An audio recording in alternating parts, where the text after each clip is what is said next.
Welcome to the Garage Grit Podcast. I'm your host, Brad Herlock of AA Shop Marketing. Our hope is to unite shop owners to tackle common stress points and challenges that they're experiencing within the auto repair shop space. Our mission is to guide you towards the best solutions for your shop. So tune in, join the conversation, and let's move your business forward. I'm Brad Herlock, your host of the Garage Grit Podcast. And we've got a great panel today, shop owners from Washington, North Dakota, and Michigan. The topic today is trade shows or conferences, industry-specific conferences, and the benefit that they have for shop owners for growth and for development, personal development, as well as shop development. Without further ado, I went from west to east when I mentioned the different shop locations. Why don't we go from east to west? Kory, why don't you start us off? Tell us a little bit about you. Tell us about your shop. Tell us about your background and who you are. Go ahead. I'm Kory Rozema. I own Rozema's Car Care in Hudsonville, Michigan. I'm a second generation owner. The business was started in 1974. My wife and I bought the business Memorial Weekend of 2016. We went from 4 bays. Now we're up to 10 with the additions. And we just recently added a satellite location like a quarter mile up the street. We also just got into ADAS calibrations first of the year. So I have myself, 2 advisors, a shop manager, and 6 techs. With ADAS, that's an extremely technical area of expertise. That's not recommended for most shops because the amount of setup that you have to do to get the place just right to actually adhere to all the standards of all the different manufacturers intense. In all reality, at this point, it's not incredibly profitable because we're not doing 20 or 30 calibrations a week. At the end of every year, I ask my guys, okay, what tooling do we need? What do we need for the shop? Basic tooling. And in the end of 22, they were like, we want to do ADAS calibrations. So I'm like, okay. Then I had been looking into it and realized how much space is actually required. Yeah. So the equipment is not cheap, but the space is more costly than anything else. So I'm like, okay, we'll look into it, but I got to find a building first. So when the building came up, the end of 23, I'm like, this is exactly what we're going to do. I spent November and December prepping the building, getting the floors and the walls cleaned and painted like they're supposed to. And yeah, so I think I literally have 200 hours of just my own work, getting the floors and walls and stuff like that prepped. Right. And then the actual finish, like that's really easy. Like I think me and my father-in-law and my mother-in-law did that in 2 days, but it's like lab room white. It's so white. Like it hurts the eyes, so white. But it made an old dingy building look really nice. Half the building's used for that, and the other half has a couple bays and a couple of guys down there. Well, we might have to invite you back on another topic because I keep hearing that regularly that different shops are trying to add ADAS. And I know of shops that have basically spun off separate businesses, even though it's at a similar location. Because the marketing for it's a little bit different. You're not trying to market to family owners necessarily. It's beyond their comprehension that you actually need to calibrate the way you need to calibrate. Yeah, 100%. It's all business to business for the most part. Most car owners or vehicle owners, they have no idea. Yeah. Most ones I've talked to, most of them don't even like it. The lane keep assist and it's correcting their steering and get off my lawn kind of attitude towards ADAS stuff. But ours is a separate LLC, so it's not under the Rozema's Car Care label, just because of the liability that's involved. So it's a separate, it's called West Michigan ADAS. So when we do it, that tech technically gets leased to West Michigan ADAS and Rozema's Car Care gets paid for that. And we sublet within the business. So if we do like a person to person, they don't really notice any difference. But the business to business aspect of it, they'll get a bill from Rozema's Car Care, then they'll get a bill from West Michigan ADAS. And it just is, it's really clean that way. Yeah. And I didn't know about you as far as the second generation piece of it. I don't know if you got a chance to listen to the prior podcast from last month, but it was all about taking over the shop from the prior generation. And this is a common thing in this space. And it's one of the things that I love about the auto repair shop industry is how much family is tied to it. It's almost you owning a job until you get ready to retire and then you sell it to a chain or you just shut the doors. Right. I wasn't honestly planning on taking over the business. I was a tech at an Acura dealer and had a good job, had a good life, made a good income, but the opportunity arose. And I'd love to tell that story sometime. I could probably occupy the whole hour by doing it, but it just worked out really well. Good. Tell us about you. Tell us about the shop. Tell us about your experience, about the shop size. Yeah, my name is Korbel. I'm from Elite Automotive Center, and we're in Fargo, North Dakota. A little bit about the shop. I actually came in 4 months after it was founded by my brother-in-law here in Fargo. He had dealership experience and then branched out and started this back in April of 2013. His original business partner was involved for about 4 months. And then in August, that was my father's help. We bought him out, and then that's where I came into the mix. So this September, next month here, I'll have been with the business for 11 years. Never even cheated on oil. But I think that actually helped me be on the opposite side of the counter, just because I can see it and try to explain it in the best way a customer that has my same knowledge can understand it as well. I came with a very strong background in customer service, being adaptive, learning, technological stuff like that I added into the business. Just a quick background on me. I grew up in southern Minnesota. I'm 36. I got a beautiful wife and 2 young daughters at home, with a third on the way at the end of September. They're my why and everything. And I actually got into the business just to help out my brother-in-law. My sister hit the lottery with marrying up with him, so wanted to just help out with him and this new venture that he was on. As far as Elite, great location here, a new one. We were in another location. The landlord had sold that property to a discount tire, so we were able to get in another building, better location, in my opinion. This current location, it's a 6-bay with a 15,000 pound 2-lift and an alignment rack and 2 little bays. We've got 3 rockstar technicians, and then Andrea and Zach on the front counter for customer service and office staff. Interesting. I'm curious, was there were the goals different? And that's why he was ready to, or she was ready to part ways, and why you're nodding your head? He was also the previous business partner's father had actually owned the property in the gas station next door to where the shop's location was. And so he brought Brian on to start renting out that building, partnered with him there. And then he did get very busy with managing that gas station in the second location. I don't know if he just didn't have the time or he didn't like the actual industry or exactly the reasoning, but yeah, the opportunity arose and I was in between jobs. Just moved to Fargo recently, and then that's when Brian and my sister reached out. Would you like to help out? And yeah, I've been learning ever since. Yeah, no, I think about that a lot, because I know that from my own experience that detailing the direction of the company, detailing a plan for how to implement the shop and those types of things, especially when you have business partners, it makes sure that you're all aligned before things get ugly or before things get started. All right, Troy, take a turn. You're all the way out there on the West Coast. Good morning to you. Morning. I'm Troy Vanity, Graham Auto Repair. I definitely would have, if I would have known no backdrop I couldn't use, I would have not had my messy home office. But I started in the industry when I was 17. I worked my way up and bought the company I worked for in 06. I knew quickly in 08 that I needed help. Obviously, people smarter than myself, so I joined ATI. I've been there ever since. And 16, I built a brand new shop close to where my original location is. And then 2 years ago, I bought another shop, demolished half of it and rebuilt it. So one shop has 9 bays, 6 techs, 2 advisors and a manager. The other one has 7 bays, 2 deep, with 2 advisors, a CSR, and a manager. Okay. So yeah, we've been definitely busy. I've learned a lot about going from 1 shop to 2 shops, where all my deficiencies were. So I'm working on that 2 years in. And how long did you say you were with ATI? Since 2012, February 12th. A good segue into the topic today. Again, trade shows and expos and conferences. I see the numbers at these various conferences, and I think it's a small fraction of how many repair shops are actually out there. And so there's a lot of repair shops that aren't bothering or aren't deciding that this is important enough to spend the money to go to these things.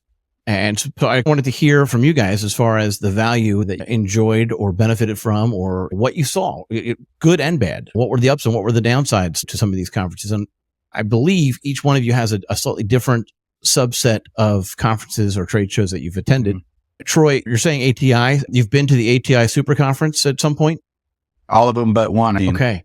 And this next one, I believe, is in Hawaii. Yep. That's less of a commitment for you than it would be for someone on the East Coast. Yeah. But nonetheless, what can you tell us a little bit about the ATI Super Conference? super beneficial. It's not just a company, it's life, health. I've seen it change people's lives where friends of mine have totally changed their lives for sure. About how they spend family time. The speakers are amazing. So can't really explain it until you go. I try to tell everybody to go. A When I lot see there. the slots about those conferences and the ads and the promotional pieces, it appears to have a lot of family or health or fun element to it. Like I think there's a charity run that they do on a regular basis. It's a wider perspective than just here is how you sell more dollars. Is that what I'm hearing? Yes, absolutely. And you said you missed one. Was that the most recent one, or did you? Was it? No, in 16 when I was building that first building. That's the only time I've missed one. When was this past conference? It's in March every year. It was in March. And where was it? It was Texas. It was at the Gaylord. Were there particular classes and breakout sessions? Okay. Yes, absolutely. There's round tables. There's speakers. You can sign up for different round tables. You have lots to choose from. Whatever interests you and your shop, where you're at, your growth, scaling, from every sort of different, just depending on where you're at, labor parts, whatever. Hey, Troy, is that only owner training or is it tech training too? It's more owner training. Okay. Some shops bring their managers and stuff. So I would say, yeah, definitely. It's owner training, Okay. management. Do you have to be a member of ATI to go to that? I'm curious. They probably have large group sessions as well. And so I'm curious as if you had to pinpoint one or two, no more than two, things that were takeaways from this past conference. And you could just be like, you know what? The charity run was actually intense this year. It doesn't have to be specific to, we're talking about the whole perspective when it comes to the ATI Super Conference. So what big things did you walk away? What stuck? I think Brian Dodge spoke again, just about always, a lot of Brian Dodge's integrity, family. He's just an excellent speaker. We've had him twice in all the years I went. So he's definitely one of the better speakers I've ever seen. Really, that helps you be a better person and think about what you do in business. And the charity run was fun. It was hot, but it was fun. In Texas, is it just a 5K? Yeah. All right, Philip, you're chuckling. If I had to, I'd put my mind to it, but I'm not going to bet money on it or commit to running the whole thing.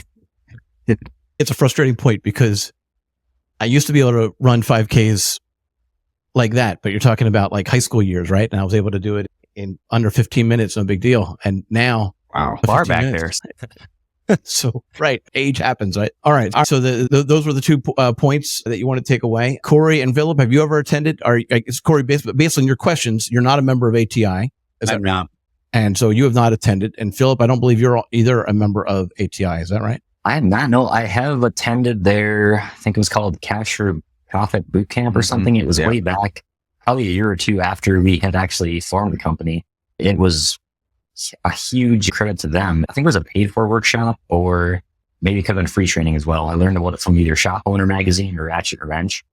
Cash Profit Boot Camps, for some reason, sticks in my mind. If that's the name of it was, but it helped us tremendously because there is so much information in automotive repair and then alone how to actually operate a repair shop and then balance all of that as far as all the technical information out there. You can be an amazing service advisor or an amazing technician.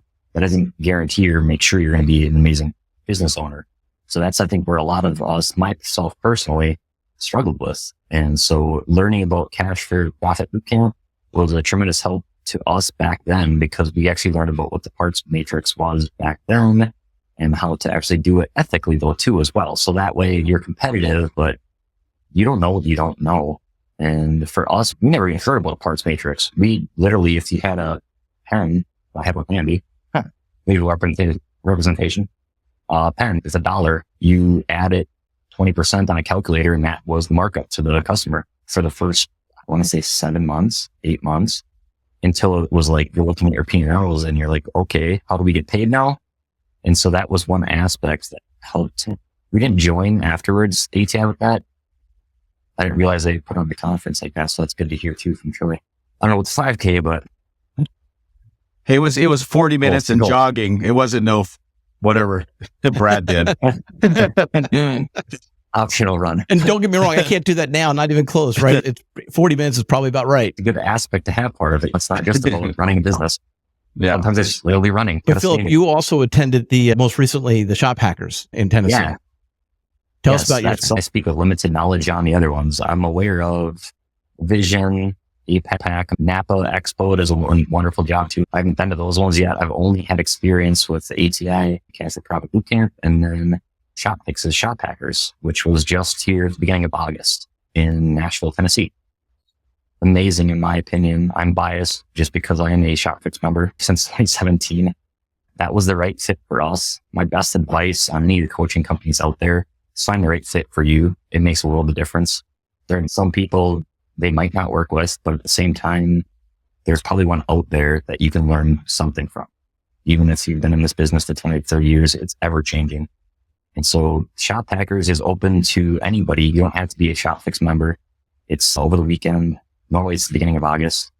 And obviously there's a fee for it just because they do bring in a lot of value as far as this year. I think there was over 1,800 people there.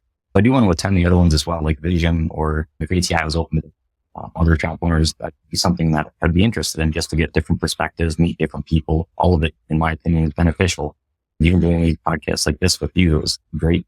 First original meeting. I was upfront and honest that we might not be able to work together as far as businesses right now, but it's nice to see different perspectives and hear something that you might be missing, or you're so close to the chalkboard, you're blind to it, or you're so into the weeds at writing service or repairing cars that you get blindsided.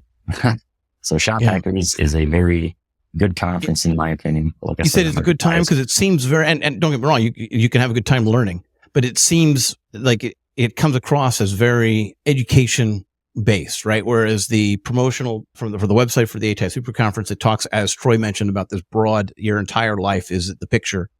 Shop Hackers seems very focused on,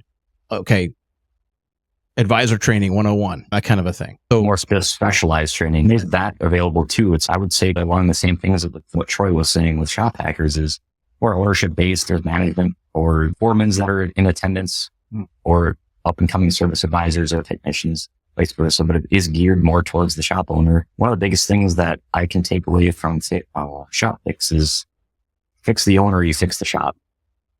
In my opinion, any business in the world, not just automotive repair, it starts at the top, trickles down. So if that first person of the pyramid or whatever you call it, however the hierarchy in the business, that's not right, it's a good chance nothing below that's going to be right. So you can learn all the day about schematics, parts matrices, all that kind of stuff. But if I'm not a good husband or a good leader with my children or my community, it's going to be hard to try and duplicate that or fake that in the business. So that was one of my biggest takeaways from Shop Hackers and Shop Fix in general. It's being leadership in your community, at your shop, in your business, in the marriage, any partnership that is. Kory, have you attended Shop Hackers?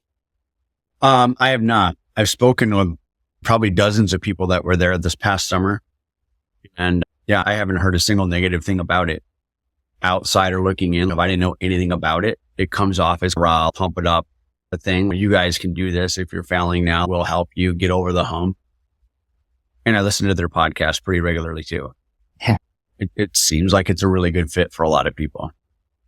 It's interesting. You mentioned that from all the people that you've talked to. So you're connected to a large network of other shop owners. Yeah. I mean, what is that? Is that an informal network on friends that you've made over the years on different things? Or is that? I guess it all started when I went to Vision last February, early March.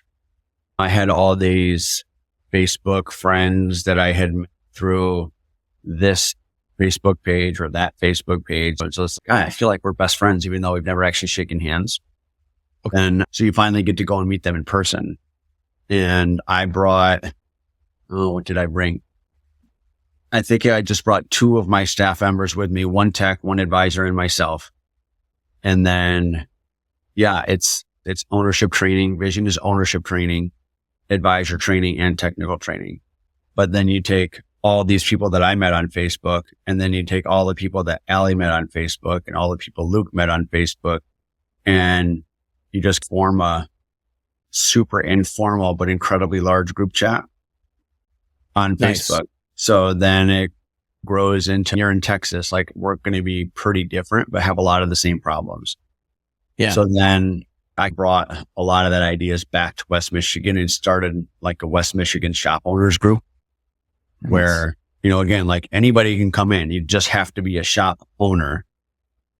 And we've been getting together, I'm trying to think, since December.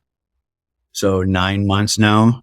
And that's really interesting because in some of those, you are at that point breaking bread or however you guys, if you eat food or whatnot over there, you are doing that with your competitors, your direct competitors potentially.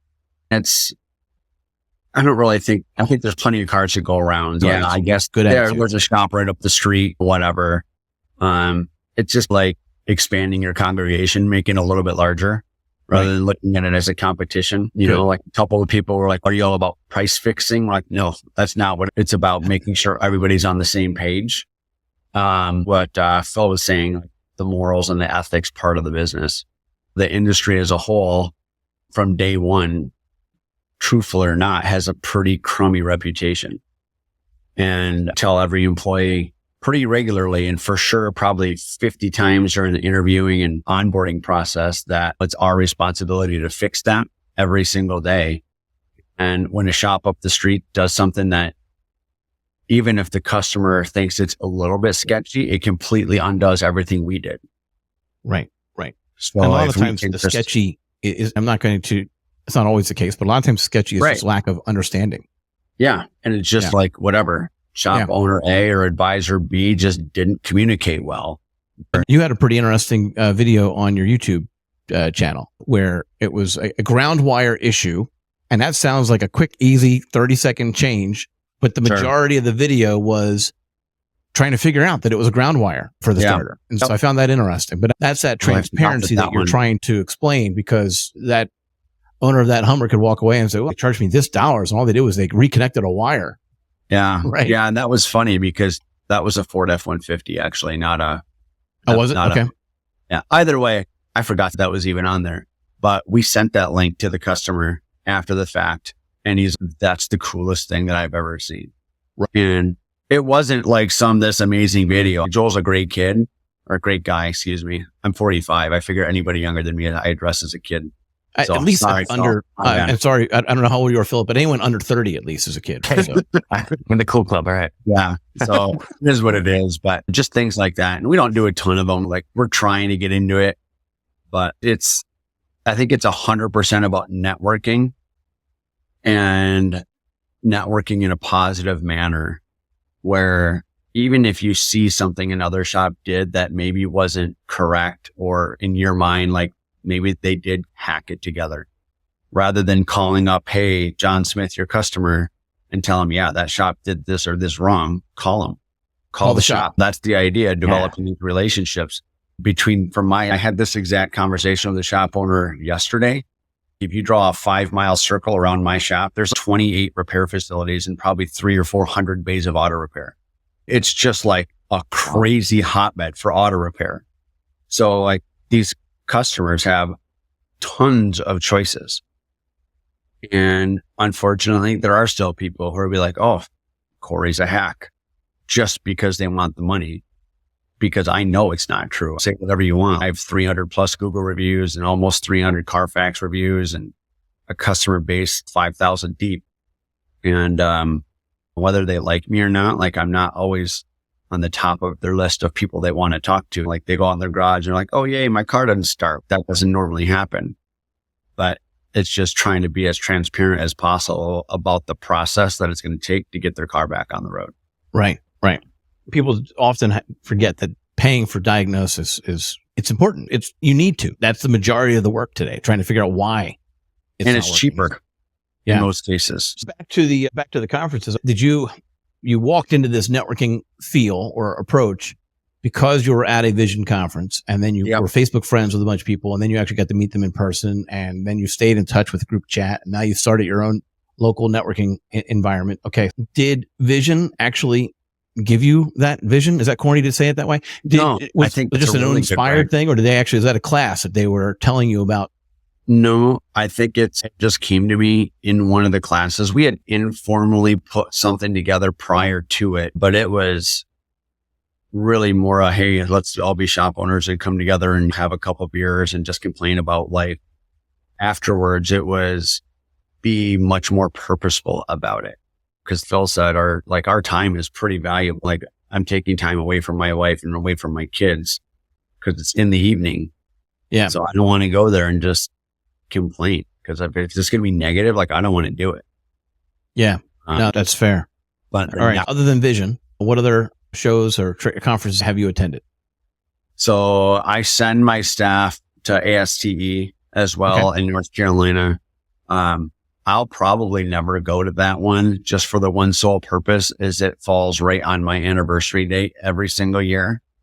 So it is what it is. I see all the same people at Vision. They give me a hard time for not being there. And I'm just like, I'll hand the phone to my wife and I'll let her respond. Still married. Yeah. Man. But I think like those two are the ones that we focus on. So like half this year, I'm sending 4 people to each, 4 people to Vision and 4 people to ASTE for management training, advisor training, and technical training. Again, it's all networking. You learn a ton. Like the instructors are fantastic on the technical side of it. They're amazing on the advisor side of it, the ownership side of it. I don't know I've ever attended any ownership class really anywhere that you don't get something out of. But when techs can have a challenging vehicle and they can throw it out on their own little Facebook group chat of people that they've met, and I know that they're doing this. And I got a Subaru that's doing that somewhere, and somebody in Arizona is like, oh, I saw that before. Check this. It's by no means like silver bullet stuff, but it really enhances their ability and their confidence to test things as opposed to guess on things. And so you're sending a lot of your technicians, not just yourself. Troy, you've got a whole team of people there as well, 2 different locations. What are you sending them away to some of these conferences as well? Yeah, we have something called ATE. It's Northwest Auto Care Alliance in our area. So yeah, Belt by Shop, we close down both of them and send everybody to, it's a 2-day technical, anything for technicians, advisors, managers. Yeah, people from across the nation come to it. It's huge. So yeah, every year we do that. I think it's important. It's expensive, but it's important. And that's why you're not sending them to Hawaii. That's right. That'd be super expensive. What other run the 5K first? Troy? Got to earn that one. Yeah. There you go. Texas heat. Troy, what other conferences have you attended? The Napa one, that was last year before in Vegas. Okay. And then the super conferences every year. I've not been to a Vision. I know people that have. Tell us about the Napa Expo. I thought it was just as great. They had great speakers. They had bigger headliners for music for sure. So yeah. Was that the one? Was it Marcus Luttrell? Man, I know Keith Urban was there. Yeah, I don't remember who else. That was just the biggest headliner that I could remember. But it was similar to AT. It was definitely way bigger because I don't know how many attended the Napa convention. But it's the same sort of style. You'd sign up for classes and then big speakers come to the big open arena style. I saw that. I think Dave Ramsey spoke at Shop Hackers last year. I think that was the case. I thought that was pretty sharp. I thought that was pretty on point. But I often forget about the fun aspect. You were saying about the musicians that were performing as well. What other conferences have those types of? So ATI has a little bit of that holistic and fun approach, and so Napa Expo does. Are there other ones that you guys are familiar with? Does Vision, Kory? Does Vision have? Vision has a comedy night. They start out though Expo with this year it was Ed Milet, who I had never heard of before that. What? But no, yeah, I'm not into most of those like self-help things, but I don't think that's even the case because now I listen to his podcast pretty regularly as well. But yeah, he was like the opening act. And then every morning, like during breakfast, they have a kind of something similar to this. They'll have a couple of advisors, a couple of owners, and a couple of techs from around the country. And it's a prearranged interview kind of a deal. And then they have during lunch hour, they have like a motivational / comedy thing to just keep everybody entertained for a little while. While they're all walking in and out. It's cafeteria style entertainment and dinners at the same time. ASTE has very similar things. They have a women's dinner. They have like a group dinner. that's a little bit more like kind of fancy.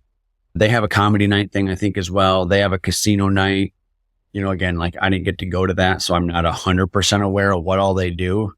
I just give the guys my credit card and I use your judgment. most of it's all like prearranged. So from the minute they get on the airplane in Grand Rapids, Michigan, till the minute they get back, like almost every minute of it is occupied. Whether it's dinners and comedy nights or casino nights or whatever. Not that they don't have free time, but if you want to be very schedule oriented, like they really advocate for that. So I guess the fun part is why, I guess in my mind, part of me says all of this information that you're learning at these conferences, all of this information is available online. It's available somewhere. Someone has actually given this speech and recorded it and posted it to YouTube or Spotify or whatever the case might be. And so can we talk a little bit about the benefit of actually being there? I think getting the information.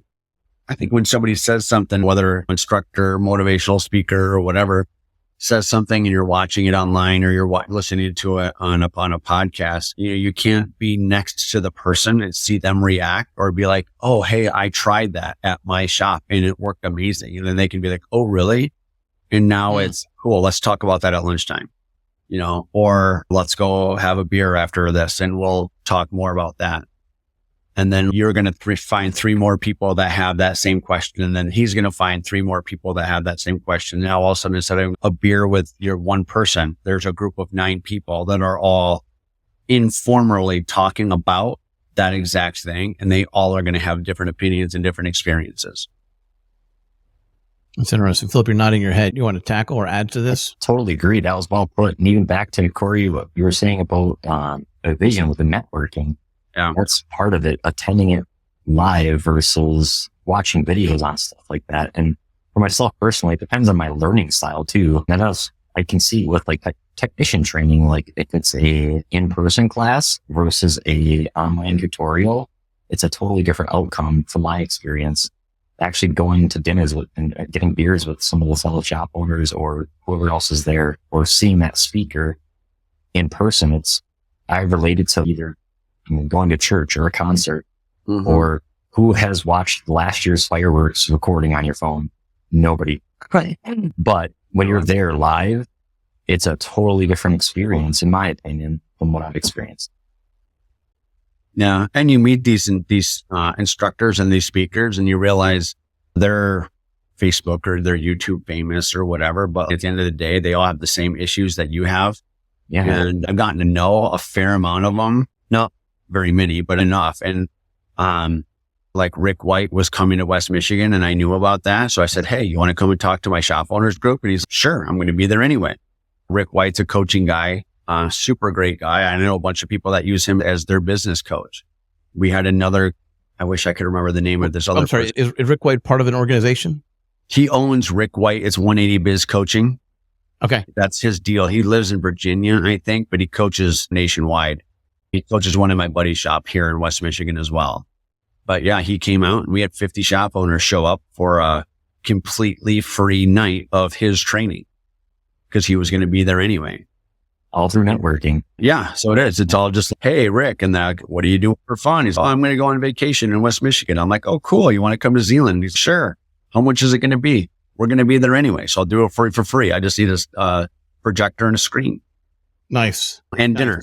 I'm sorry. I'm not from the Michigan area, so I don't think of West Michigan as a vacation spot. That's actually what caught my attention there. Wasn't that Rick did it for free. Was that he went to West Michigan for vacation. Help me out. What's going on there? We're a peninsula, especially West Michigan. We have Lake Michigan. Yeah. So it's just a lakefront. Okay. It's not just, it's like an ocean. It surrounds our whole state between that and Lake Huron. We have people from Chicago going from the border all the way up to the bridge. It's all nice, perfect sand. And I'm 15 minutes from it year round. So it's fantastic. Is Mackinac Island close by there, Kory? Mackinac Island is like the northernmost part of the lower peninsula. Gotcha. Okay. So it's literally an island that's right in between the upper peninsula and the lower peninsula. Okay. So it's like a 4-hour drive from here. Doable. Popular vacation spot, right? Yeah. Yeah. And there's hotels and stuff like that. You can't drive on the island. No, it's beautiful. So it's really cool. I've seen it. I've not been there yet.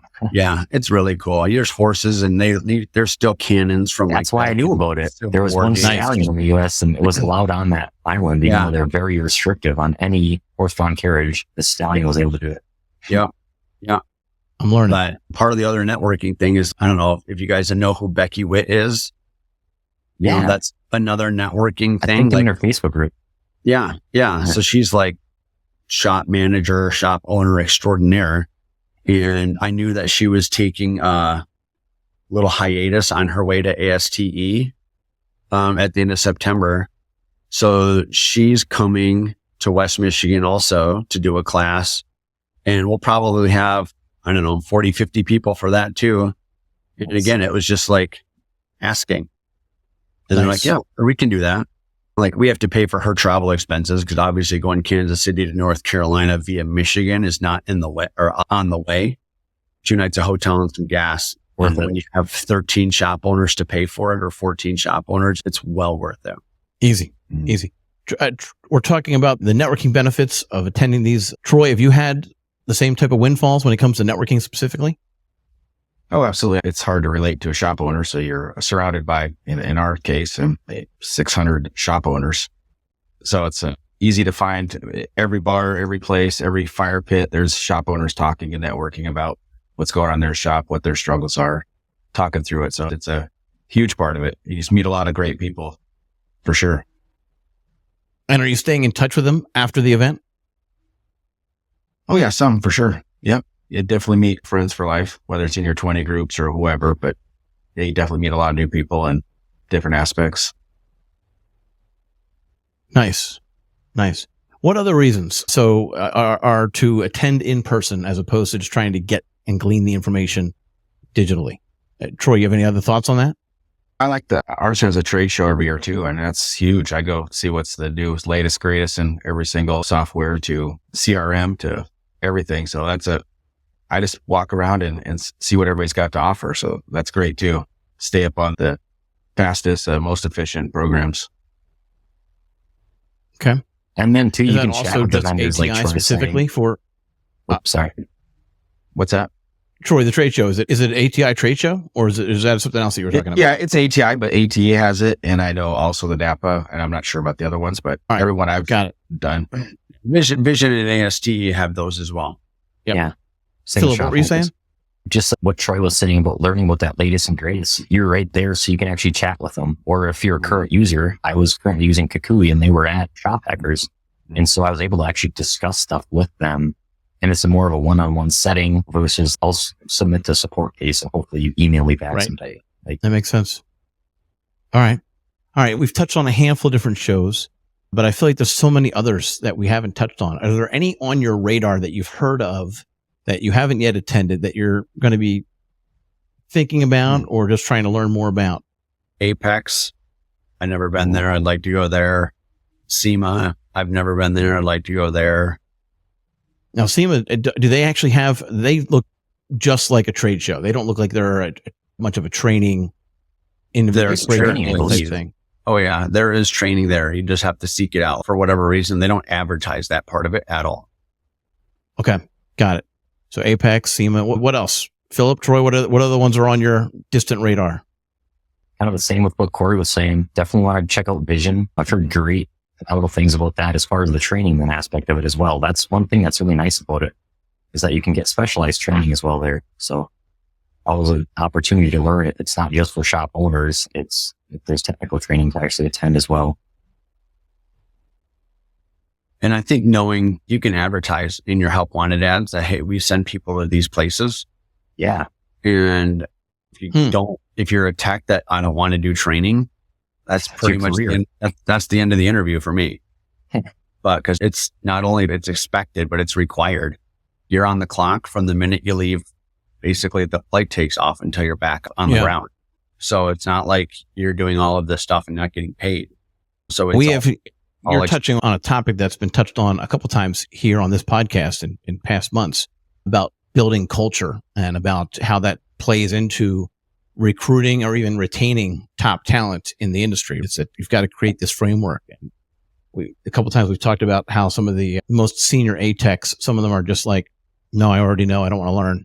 And you got to have that culture where you're always learning. There's always something new. And ADAS is the extreme, Kory. There's plenty of things that even the most senior tech needs to keep learning because the cars keep changing.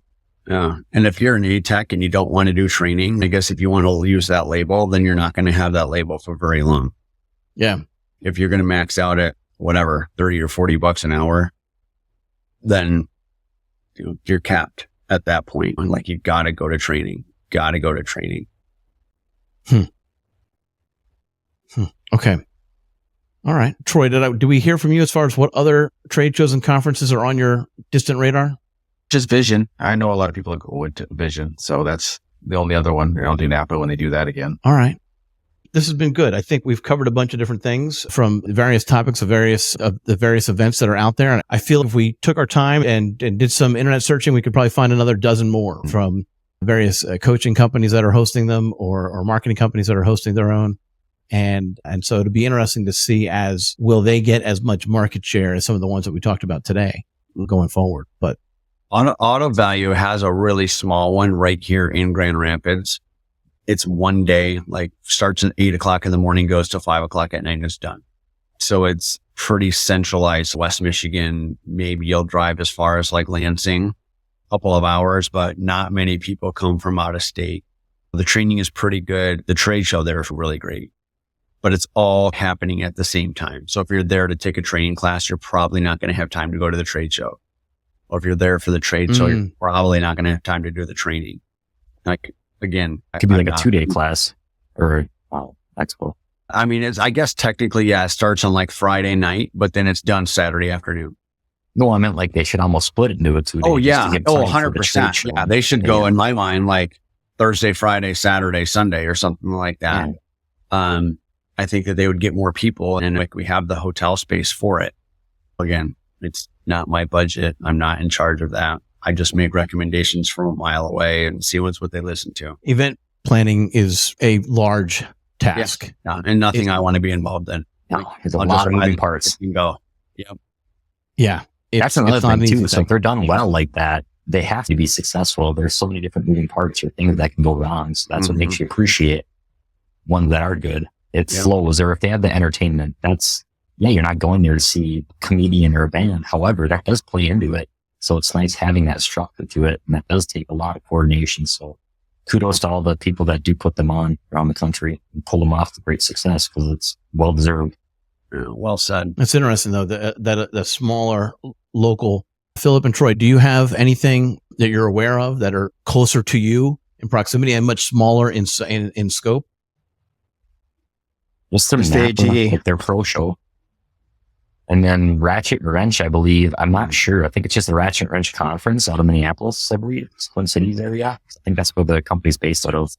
I haven't been to that one yet, but that's only a 3.5 hour drive, depending on speed. Okay. All right. Kory or Troy, have you heard of Ratchet Wrench conference specifically? Yeah. I know lots of people. I forgot about it. Yep. Yeah. There's that. And then there's Tools is in Pennsylvania at sometime in the fall, I think. I'd like to go to that sometime. There's a whole list of them. I think you could probably go to one a week if you wanted to. Yeah. Gotta work sometime. Yeah, for sure. Gotta work sometime. That's right. I'm sorry, Troy. Did you say that you also are familiar with the Ratchet Wrench conference? Have you attended or you plan on attending? I haven't. I probably will eventually attend because I know lots of people go to that too. Between that and Vision are the most popular ones I've heard of. So is it the same group of people that are attending all of these? Pretty much. I mean, as far as I'm aware, there's probably, 20% of non-overlap. But I feel like when you're at Vision, you're at ASTE, you're seeing the same shops, the same shop owners. There might be new techs or new advisors, but it's the same group. And they do their best to recruit people in. I can't speak to the other ones, but I know like Vision and ASTE, like if you want to go and you can't afford it as a shop owner, like they will do their best to figure it out within reason. Like they're not going to spend $100,000 sending people there, but they may be like, okay, this shop is going to buy airline tickets. This shop is going to put you up in a hotel, and this shop is going to buy your admission ticket. So I know they've done that for 3 or 4 shops every single year. I've seen that, and it's amazing. Some of that stuff that they pick up, those shops that can't afford to go, the stuff that they do pick up on is life-changing. And so that's what it's about. It's the networking. It's helping your fellow shop owner, not dragging them down to try and help out all of our industry's reputation. It's not just about our specific shops. And then back to Kory's point about 10 years, Brad, about the same shops going to all these different ones. In my opinion, it's what makes the top shops in America is continuing to learn to implement these things. I don't know if I know one shop in America that's just naturally gifted at all this stuff. If they are, they're an anomaly. I'd love to meet them because, from what I've seen, like the top shops, they do attend conferences to learn about the latest and greatest, like carelessly. And if it was their vendors, the tool they implement at their business to get a better customer experience, training, that's where a lot of these people are learning about this stuff. You could Google search top 5 things for an automotive shop, and that's what you're going to get is an AI generated top search. Right. Mm-hmm. But you might not trust it or hear it from my friend Kory. He was just vision and he thinks that this is great. So there's more twist of a buying in that aspect. Yeah. Yeah. I just thought of another one. It's called ATI, and that's in San Diego, I think, California every year. And that is actually put on by the OEM manufacturers.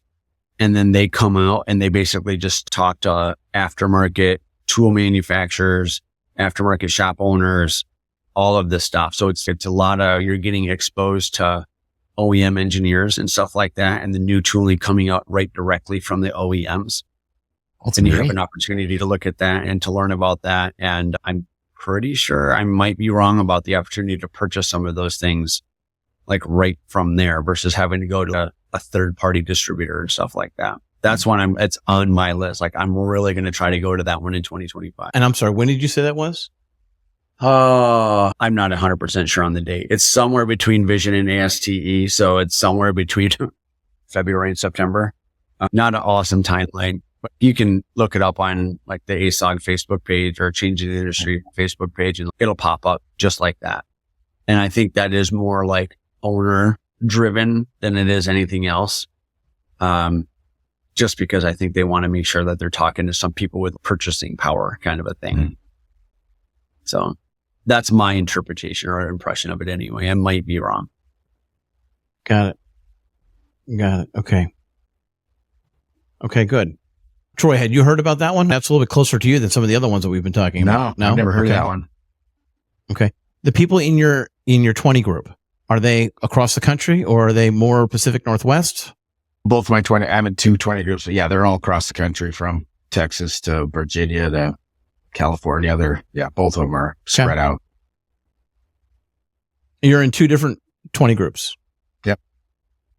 A lot of traveling. Okay. I think we covered a bunch of different topics. I think we covered a bunch of different reasons to attend. I think the biggest thing that jumped out at me was actually the networking piece. It's not just that you're learning valuable information, but then when you've learned it, you can then go and discuss it with peers in right after the fact, as opposed to when you're having that conversation over the beer, so to speak, or whatnot, or around the fireplace or around the campfire. It's different than a Facebook message that gets replied to 6 hours later, right? There's still a time and place for the digital communication, but there's something to be said about the face-to-face when you can actually be right next to them. So I can appreciate that.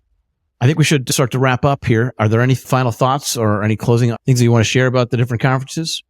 Troy, you want to lead us off?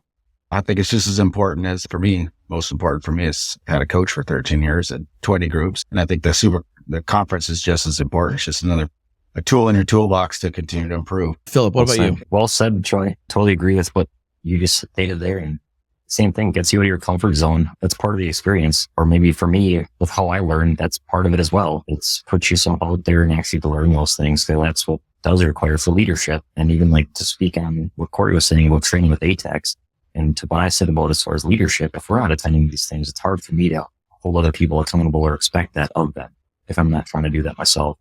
And the last thing, I've learned this years ago, but education without action is entertainment. So that's the biggest thing then too, about with the 2020 group or going back and having a network of great friends that are going to lift you up, give you their stories of wins and losses.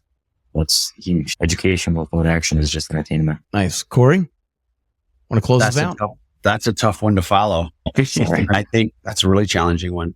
I think that it's going to be much easier to retain and attract good talent because good talent wants to get better. Yeah. And knowing that your shop provides that and pays you for it and make sure everything is taken care of while you're gone, I think that you're naturally going to have a little bit larger talent pool to draw from. As challenging as it is to find a good tech, I think that when you're willing to spend the money and they know you're willing to spend the money, like you can't really lose. Fair enough. All right. Thank each of you for taking the time to share this with each other as well as with all the listeners about conferences and which ones we should attend and which ones we should be looking out for. And it sounds like I didn't hear negatives on any of them. So it sounds pick one that fits you and go check it out if you haven't already. And if you have the capacity, add to another one. And if you don't have the capacity, reach out to some conferences or to your network or grow the network so that you can get help, so that you can get yourself at these places. All right. Kory, actually, it's outside of the podcast, but since I have you here, I'm going to actually ask you the rotors where you were actually doing the curls. Like what was it? Like someone tagged you for, because I'm actually tempted to go to my local shop and just borrow some rotors and see if I can do it for a full minute. So I don't know if you guys know what I'm talking about, but on his Facebook page, he had a full minute of people doing. Kory, talk about that real quick. So we started doing these things, these little Facebook videos on Wednesdays. Oh man, I think we literally started like just before COVID hit, where it's just, we put them on our like a local informed Facebook pages and it's just us doing goofy things. I think the very first thing we did was like me. And at that time there was me and 2 techs only. And we did like a sprinting race up and down the driveway of my shop. We've used the jacks as scooters and raced them around the parking lot. We've done battery presses where you're like doing this motion with battery. Creative. It's awesome. Headman hangs like on the lift where you're just like hanging from the lift like that. Anything that we can come up with that's just weird. Both my boys play lacrosse and one of my newest GS kid plays lacrosse. So we did, I don't know, like one of the guys threw something and he was trying to catch it with a lacrosse stick, paper airplanes, quarter tosses, played like drinking games like flippy cup and beer pong, just whatever we can come up with. We try to keep them under a minute or two. Sometimes they go way longer, just get ridiculously out of hand. But yeah, that was one. We really put no thought into it at all. It's okay. We're going to go live and you have 15 seconds to come up with something. Right. And I feel like you mentioned 2 different shop owners, one in the beginning and one at the end, as if they had done it and they wanted to challenge you to it. Did I catch that correct? One, oh, you know what? That one I got challenged by a buddy of mine, Elijah. He's north of me, to do the curl one because he was a one-man shop. He just hired an intern.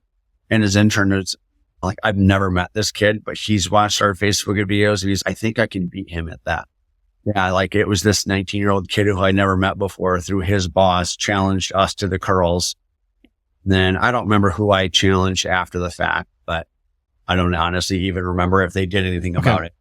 We've done that in the past where we're just like, hey, I'm going to challenge this guy or this shop. And that's awesome.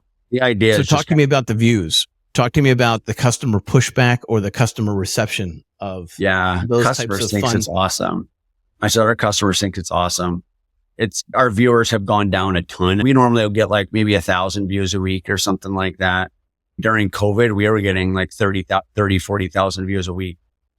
And I don't know that we really get a ton out of it other than just like keeping our name in the forefront of people's minds.